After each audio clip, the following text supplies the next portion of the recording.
안녕하세요. 한국장애인사역연구소의 장근현 목사입니다. 세 번째 강의에 이어서 언택트 시대의 온택트 예배 이해라는 주제로 네 번째 강의를 시작하겠습니다. 우선 용어 사용과 관련하여 그 의미부터 정리하고자 하는데요. 현재 한국 사회에서 비대면이라는 뜻으로 사용되고 있는 신조어인 언택트라는 영단어의 원래 사전적 의미는 압정을 뽑아서 떼어내다 라는 뜻입니다. 영어 문학권에서는 비대면을 no contact 또는 zero contact 또는 non contact 등과 같이 표현을 합니다.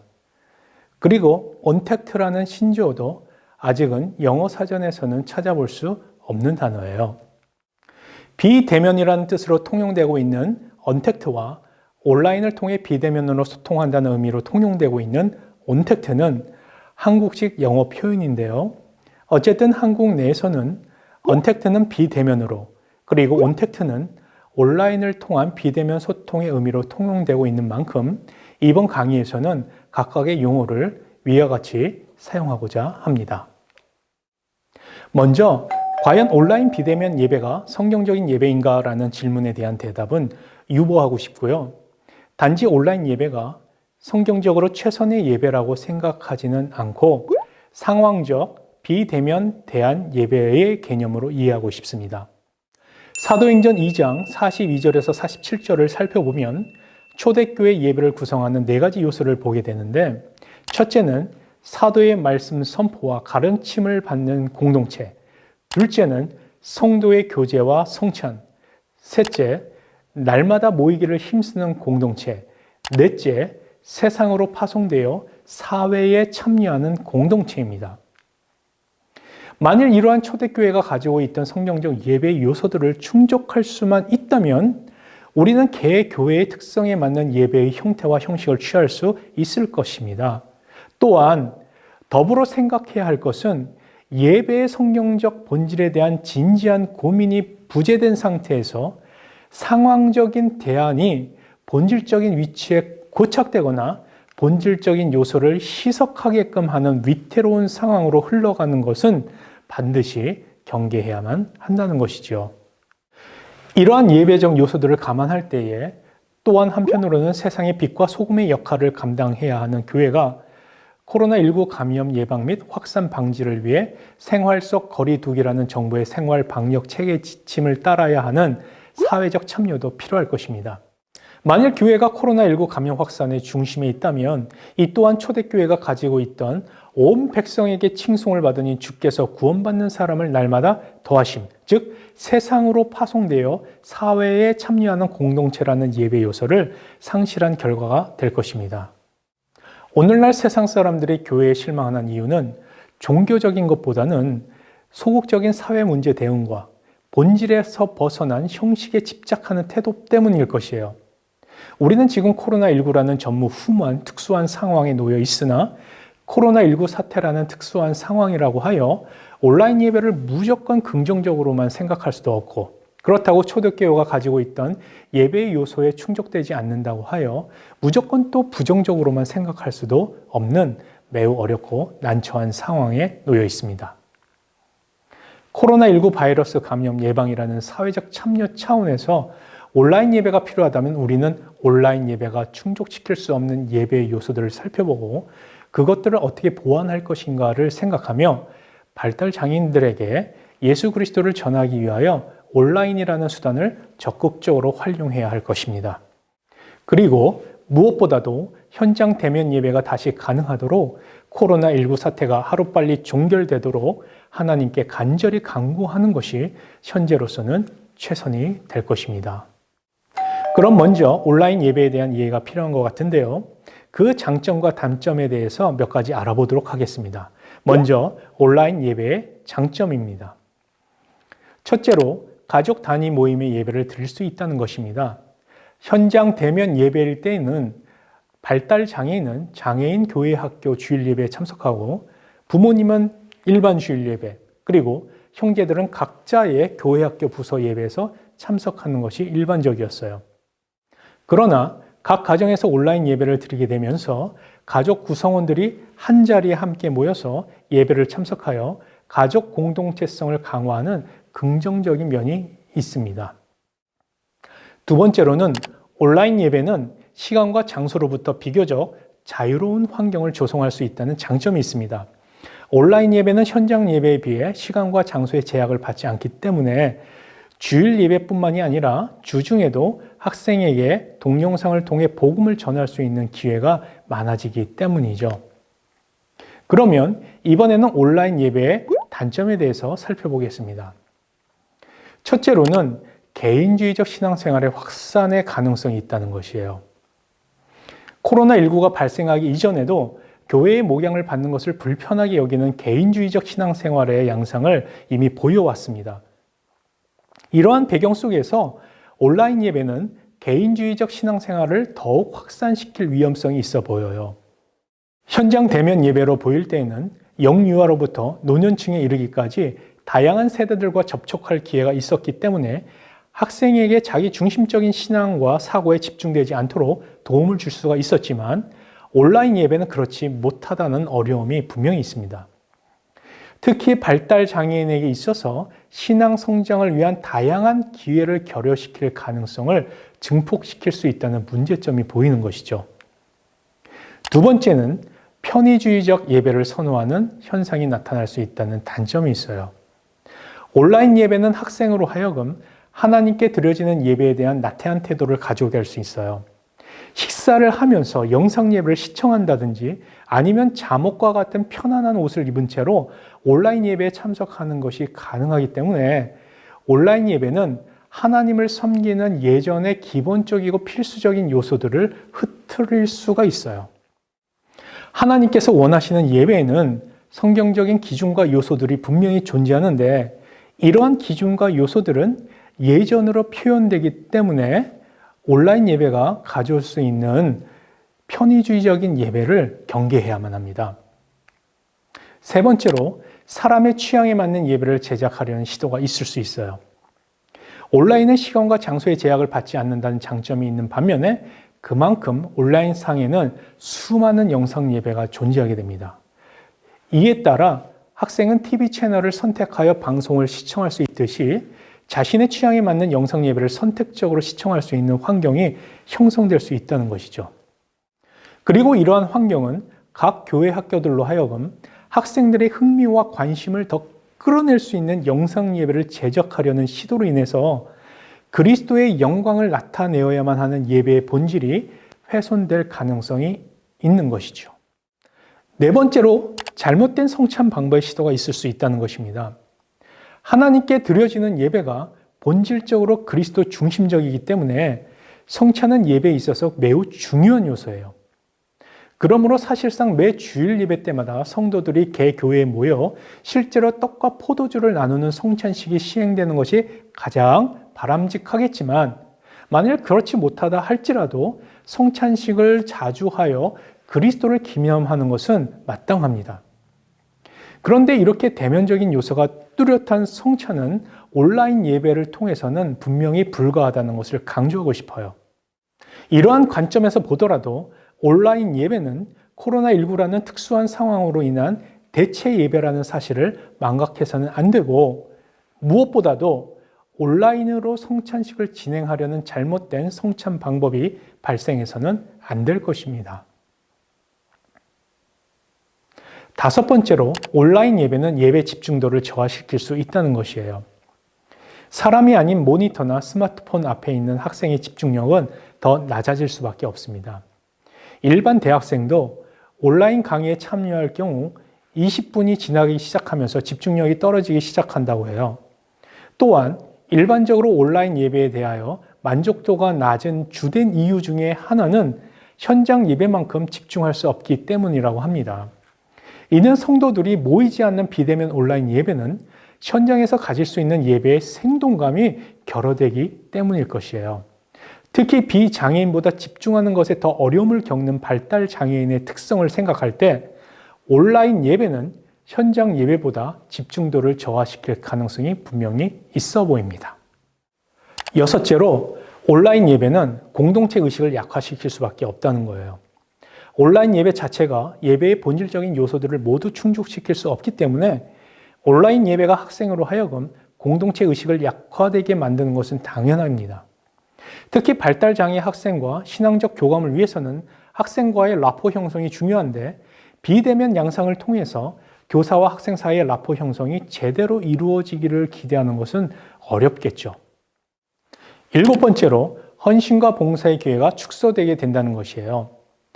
비대면 예배로 인하여 발달장애 학생의 부모님은 24시간 자녀를 돌봐야 하는 그런 어려움에 직면하게 되었습니다. 교회 학교의 대면 모임은 이러한 부모님의 자녀 양육 부담을 덜어주는데 어느 정도 도움을 주었지만 온라인 예배는 발달장애 학생의 부모님을 도울 수 있는 헌신과 봉사의 기회를 축소시킨다는 것이에요. 다시 말해서 비대면은 성도들이 서로를 향한 유익이 있도록 헌신과 봉사를 할 수 있는 기회를 축소한다는 것입니다. 그렇다면 온라인 예배의 단점을 어떻게 보완할 것인가에 대한 방안을 함께 생각해 보도록 하겠습니다. 첫째로 담당 학생과 함께 주일 예배 드리는 것입니다.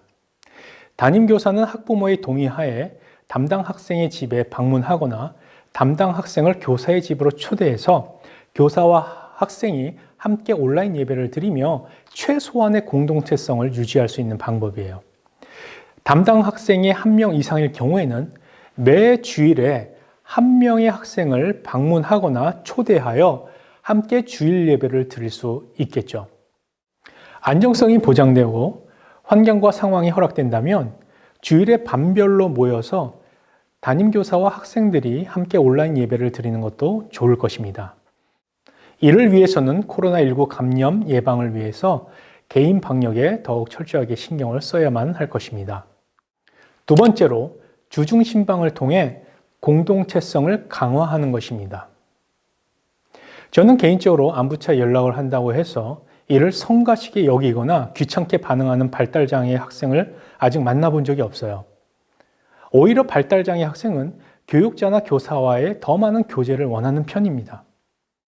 지금 코로나19로 인한 비대면이라는 장벽이 생긴 만큼 더 많은 수고가 필요할 때입니다.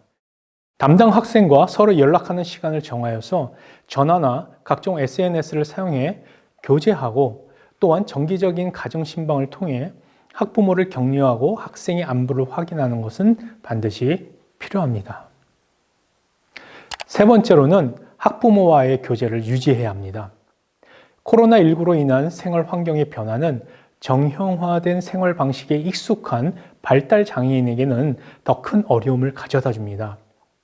이러한 상황은 발달장애 자녀를 둔 부모에게 있어서 자녀 양육의 부담의 고충을 더 증폭시킬 수밖에 없는데요. 영상 채팅 프로그램을 활용해 학부모 기도회와 같은 학부모와의 소통 시간을 마련하여 진행하거나 가정신방을 통하여 담당 학생 가정에 필요한 도움을 줄 수 있도록 노력해야만 합니다. 이번에는 실질적으로 온라인 예배를 어떻게 준비해야 하는지를 살펴보도록 하겠습니다. 온라인 예배를 준비함에 있어서 가장 중요한 핵심은 비록 온라인이라는 예배의 형태에는 변화가 있다 하더라도 그 형태 안에 예배가 가지고 있는 요소들을 최대한으로 담으려는 노력이 있어야 한다는 거예요. 예배가 일종의 온라인 시청 프로그램으로 변질되어서는 안 된다는 것입니다. 그럼 온라인 예배 전에 준비해야 할 사항을 살펴보겠습니다. 먼저 교사가 또는 교사를 위한 준비 사항입니다. 첫째로 교사 모임 또는 교사 기도회입니다. 담당 교육자는 예배 30분 전에 카카오톡과 같은 교사 단체 메신저나 줌과 같은 화상 채팅 프로그램을 사용하여 교사들을 소집하여 간략히 말씀을 나누고 당일 주일 예배를 위하여 함께 기도합니다. 또한 공지사항과 다음 주 공과 내용도 알려줍니다. 둘째로는 교사가 담당 학생에게 예배 시간을 알려주는 것입니다. 온라인 예배 10분 전에 담당 학생에게 연락하여 곧 온라인 예배가 시작될 것을 알려서 예배 참석에 늦지 않도록 지도해 줍니다. 만일 교사가 학생과 함께 온라인 예배에 참석하는 것이라면 옆에서 기도로 예배를 준비할 수 있도록 도와주면 좋겠습니다. 셋째로는 학생과 함께 온라인 예배에 참석하는 것입니다. 담당 교사는 발달장애인 교회학교 온라인 예배가 진행되는 동안 학생과 함께 그 예배에 꼭 참석해야 합니다. 같은 공간에 함께 있던 다른 공간에 있든지 부서 온라인 예배에 교사는 함께 참석을 해야만 합니다. 부서 온라인 예배에 참석하지 않거나 또는 온라인 예배 영상을 켜놓기만 하고 다른 일을 하지 않도록 해야 돼요. 온라인 예배가 현장 대면 예배를 대체한다 할지라도 그 안에는 모임이라는 예배의 요소를 최대한 반영해야 함을 잊지 않도록 해야만 합니다. 다음으로는 학생이 준비해야 할 사항에 대해서 살펴보겠습니다. 첫째로 예배 시간 10분 전까지 온라인 예배 시간에 사용할 스마트폰 또는 PC 컴퓨터, 노트북, 태블릿 등등의 화면과 소리 크기들을 미리 조정해 준비합니다. 혼자서 준비할 수 없는 학생이라면 가족이 옆에서 도와주시면 되겠죠. 온라인 예배가 시작됐는데 그제서야 사용할 디지털 기기들을 부랴부랴 뒤늦게 켜서 조정하는 것은 예배 시간에 늦는 것과 동일한 것임을 학생들에게 알려주세요. 두 번째로 학생으로 하여금 단정한 복장을 착용하고 현장 대면 예배 때와 마찬가지로 온라인 예배에 참여하도록 지도해 줍니다. 잠옷을 입은 채로 예배에 참석하지 않고 또한 세수나 양치질도 하지 않은 채로 예배에 참석하지 않도록 해야 합니다. 가장 깨끗하고 단정한 차림으로 마음을 다해 하나님께 예배를 드리는 것이 중요한 것임을 우리 사랑하는 학생들에게 알려주시면 좋겠습니다. 세 번째로 예배 시간에 필요한 성경책이나 헌금 등을 정성껏 준비하도록 합니다. 온라인으로 헌금을 할 경우에는 각 교회의 홈페이지의 안내를 따라 참조하시면 되겠고요. 그렇지 않은 경우에는 부모님이나 형제가 헌금을 잘 모아서 교회 대면 예배에 참석했을 때 함께 봉헌하시면 되겠습니다. 네 번째는 눕거나 엎드려 있는 자세가 아닌 바른 자세로 앉아서 예배를 드리도록 지도합니다. 다른 사람들과 대면하지 않는다 하여 책상에 앉아서 턱을 괴거나 음식물을 먹거나 침대에 누운 채로 예배를 드리거나 또는 엎드려서 스마트폰을 보며 예배에 참석하지 않도록 합니다. 예배는 하나님께 드려지는 것을 꼭 기억하고 하나님 앞에서 올바른 자세를 가지고 예배를 드리도록 꼭 지도해 주세요. 다섯째로 온라인 예배의 사회자의 인도에 따라 사도신경, 주기도문, 찬양, 율동 등에 적극적으로 동참하도록 지도해 주시기 바랍니다. 예배에는 예배자가 반드시 참여를 해야 합니다. 그런데 온라인 예배는 이러한 참여도를 저하시키는 요소가 아주 강해요. 그래서 온라인 예배는 자칫하면 예배자로 하여금 예배에 참석이 아닌 영상 시청자로 이끌 수도 있으니 이것을 주의해야만 합니다. 다음으로는 발달장애인 온라인 예배를 준비하는 방법에 대하여 살펴보겠습니다. 첫째로 예배 순서에 따라서 영상 예배를 준비해야 합니다. 이번 강의 서두에서는 말씀을 드렸지만 비록 동영상이라는 형태로 예배를 준비한다 할지라도 그 형태 안에 예배의 본질적인 요소들을 최대한 담아내야 하기 때문에 예배의 순서에 따라서 영상 예배를 준비해야만 합니다. 그럼 영상 예배 순서를 한번 살펴보겠습니다. 첫째로 인트로 영상을 준비합니다. 이 인트로 영상은 예배로의 초청 시간으로 이해하시면 돼요. 인트로 영상 제작이 어려우시면 간단한 썸네일을 준비하여 사용해도 좋습니다. 담임교사는 인트로 영상 시간에 SNS나 전화로 학생에게 연락하셔서 예배에 참석할 준비가 되어 있는지 다시 한번 확인하셔도 좋겠습니다.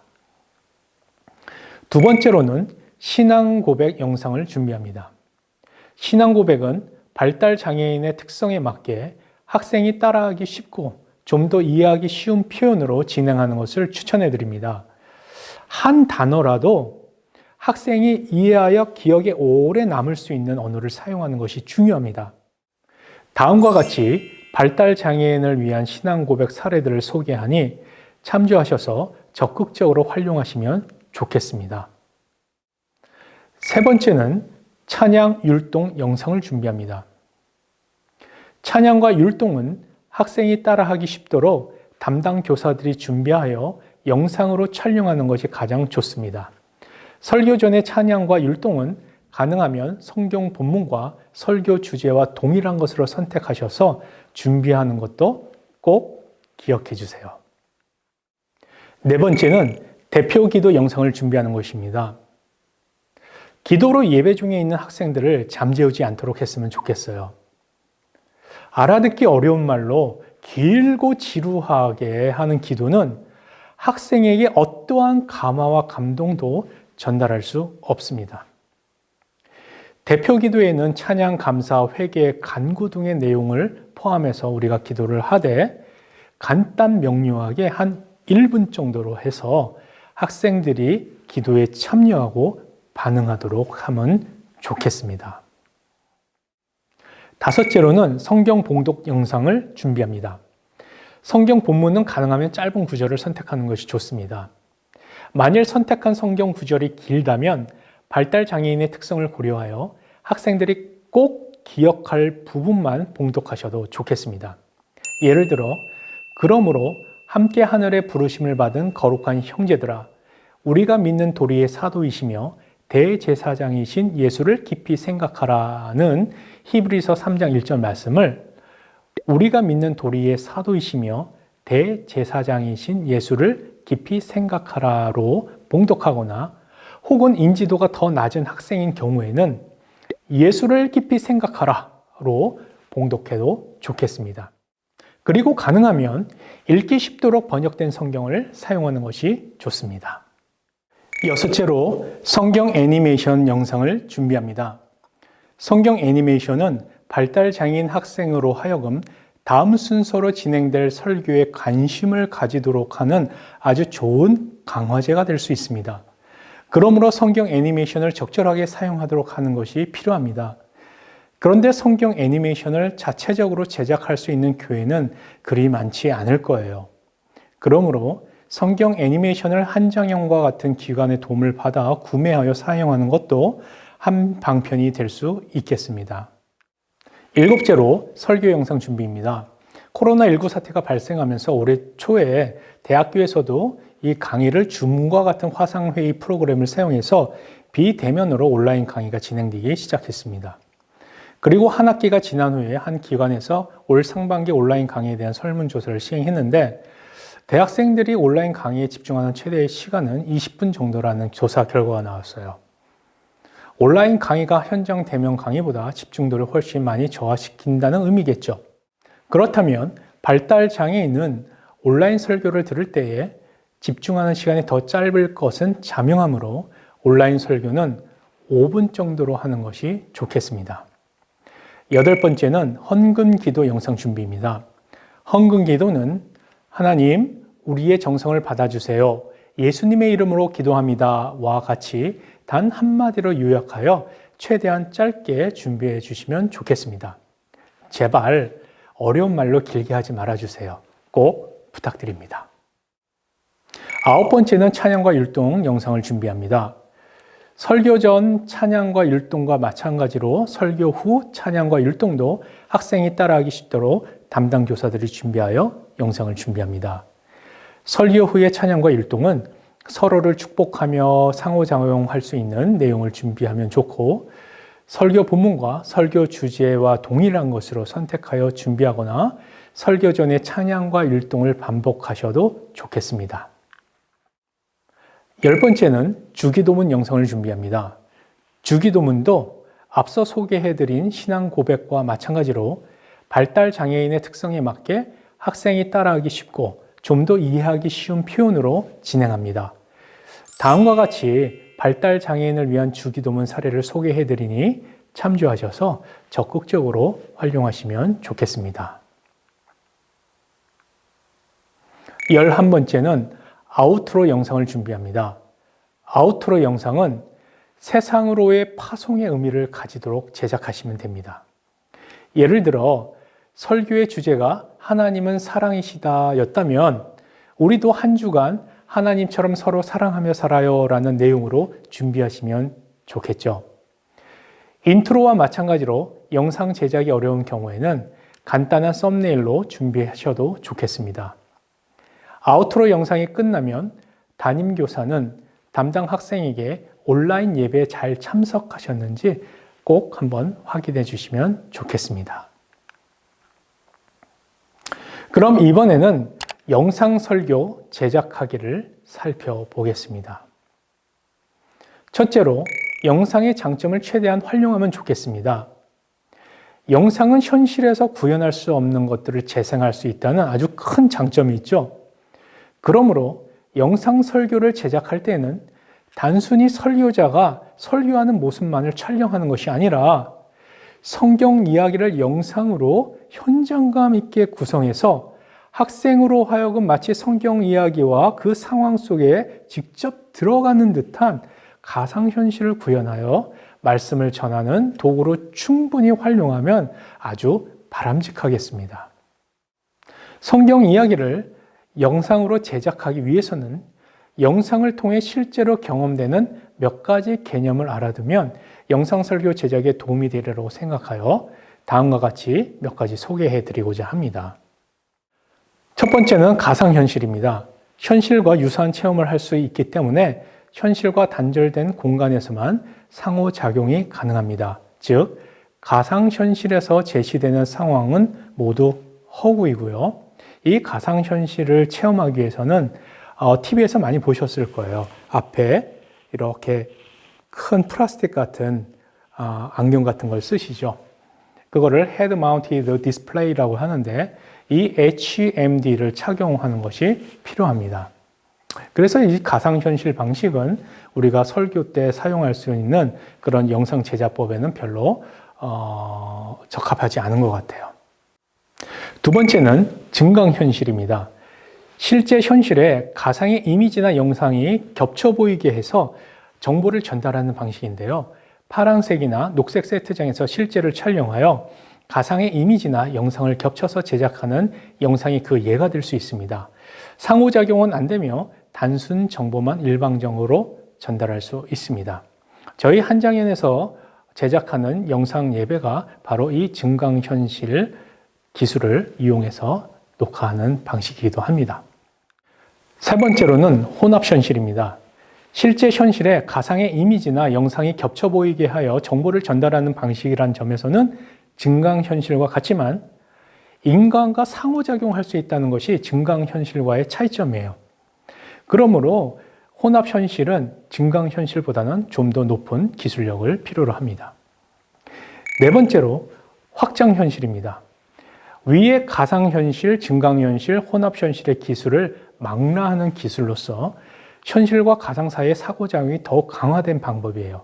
예를 들어 현실 공간에서 가상의 물건을 손으로 만지는 듯한 개념으로 매우 높은 수준의 기술이라고 할 수 있습니다. 이와 같이 소개된 네 가지 방식을 살펴볼 때에 가상현실은 설교자가 실제 보이지 않기 때문에 영상 설교에 적합하지 않을 것이고 혼합현실과 확장현실은 아직 교회 학교에서 활용하기에는 그 기술적인 어려움이나 매우 많은 비용이 들기 때문에 적합하지 않은 방법일 거예요. 그 중에서 교회 학교에서 영상 설교를 제작하기에 가장 적합한 방식은 증강현실인 것 같은데 학생들로 하여금 1인칭 참여자 시점으로 실감나는 설교를 구성함에 있어서 제일 좋은 것 같습니다. 인적, 물적 자원이 갖춰져 있는 교회에서는 증강현실 방법으로 교회 학교 영상 설교를 제작할 수 있으리라 생각합니다. 만일 그렇지 못한 교회 학교에서는 한장연과 같은 발달장애인 사역 전문기관에 영상 설교 제작을 의뢰하시면 좋겠습니다. 두 번째로 영상 설교 제작에 유용한 도구를 알고 있으면 좋습니다. 설교자는 영상 설교를 직접 제작하지 않더라도 영상 제작을 위해 필요한 프로그램들의 특징들을 알고 있다면 최소한 설교자 자신이 구상한 영상 설교를 편집하는 일에 아주 유용하게 사용할 수 있습니다. 설교자가 시대적 상황에 부합하는 자기 개발 차원에서라도 영상 제작에 필요한 프로그램들을 숙지하고 있다면 영상 설교 외에도 교회 학교에서 필요한 다양한 콘텐츠들을 제작하는 데 큰 도움이 될 거예요. 영상 설교 제작에 필요한 대략의 프로그램들은 다음과 같습니다. 표를 보시다시피 영상 설교를 제작함에 있어서 크게 5가지 범주로 구분해 봤습니다. 첫째는 영상 제작 도구, 둘째는 이미지 제작 도구, 셋째는 영상 편집 도구, 넷째는 사운드 편집 도구, 그리고 다섯째는 문서 편집 도구 등이 준비되어야만 합니다. 자세한 도구의 이름들은 교재를 참고해 주시면 감사하겠습니다. 세 번째로는 영상 제작자의 도움을 받는 방법입니다. 영상 설교를 제작해 본 경험이 없다면 어려움을 느끼는 것은 당연합니다. 그럼에도 불구하고 코로나19 사태로 인해 비대면 상황에서 설교자가 원하는 그 설교 영상을 얻기 위해서는 가능하면 설교자 자신이 영상 설교를 직접 제작하는 것이 가장 바람직하겠죠. 그러나 이러한 작업에 여의치 않다면 영상 제작자의 도움을 받는 것도 해결책이 될 것입니다. 물론 설교자 본인의 의사를 충분히 반영하는 데에는 어느 정도 한계를 가지겠지만 영상 제작자의 도움을 받아 영상 설교를 잘 준비하신다면 영상 설교를 준비함에 있어서 큰 어려움은 없을 것입니다. 마지막으로 온라인 예배 후에는 어떻게 할 것인지를 살펴보겠습니다. 첫째, 온라인 예배를 마친 후에는 공과 지도와 연결 활동 또한 영상으로 진행할 수 있습니다. 담당 교사는 일주일 전에 교사회의를 통해 공유된 공과와 연결 활동 내용을 충분히 숙지하신 후에 주중에 학부모님들에게 알려서 학부모님들로 하여금 가정에서 자녀들을 잘 지도할 수 있도록 도움을 주셔야만 합니다. 만일 담당 교사가 학생을 방문하거나 초대하여 함께 온라인 예배를 드리는 경우라면 담당 교사가 공과와 연결 활동을 영상을 보면서 직접 지도하셔도 좋습니다. 두 번째는 영상 인사를 준비해서 학생들에게 전달해 주시면 더욱 좋겠습니다. 모든 순서를 마친 후에는 담당 교사는 학생에게 개별적으로 연락하셔서 온라인 예배와 또한 공과 및 연결 활동에 잘 참여했는지를 확인해 주시기 바랍니다. 그리고 궁금한 점이나 질문 사항이 있는지를 물어보고 그에 대한 답변을 한 후에 학생과의 간략한 감사 기도로 마무리합니다. 온라인 예배에 끝까지 참석한 학생에게 칭찬의 말도 잊지 않는 센스 잊지 마세요. 자, 이제 네 번째 강의를 마무리하도록 하겠습니다. 성경적으로 본질적인 예배에 가까이 접근하려면 현장 대면 예배는 반드시 회복이 되어야만 합니다. 사도행전 2장에 나타난 초대교회 사도들과 성도들은 이 사실을 명백하게 보여주고 있기 때문이지요. 그러나 코로나19 감염 확산을 예방하기 위해서 사회는 비대면이라는 생활 방식을 택할 수밖에 없는 상황이고 발달장애인 교회 학교는 이러한 사회적 상황에 참여해야만 하는 환경에 놓여 있습니다. 그래서 발달장애인 교회 학교는 온라인 예배라는 형식으로 주일 대면 예배를 대체하고 있지만 우리는 온라인 예배가 최선의 방법이 아니라는 것을 기억하고 상실하기 쉬운 교회 공동체성을 유지하고 강화하기 위한 노력에 더욱 집중해야만 할 것입니다. 또한 코로나19 사태의 장기화로 인하여 온라인 예배가 발달장애인 교회학교에 고착화되지 않도록 하루빨리 코로나19 사태가 종결되고 다시 그리스도 중심적인 실제적 대면 예배와 부서 모임이 회복될 수 있도록 하나님의 긍휼과 자비를 간구해야만 합니다.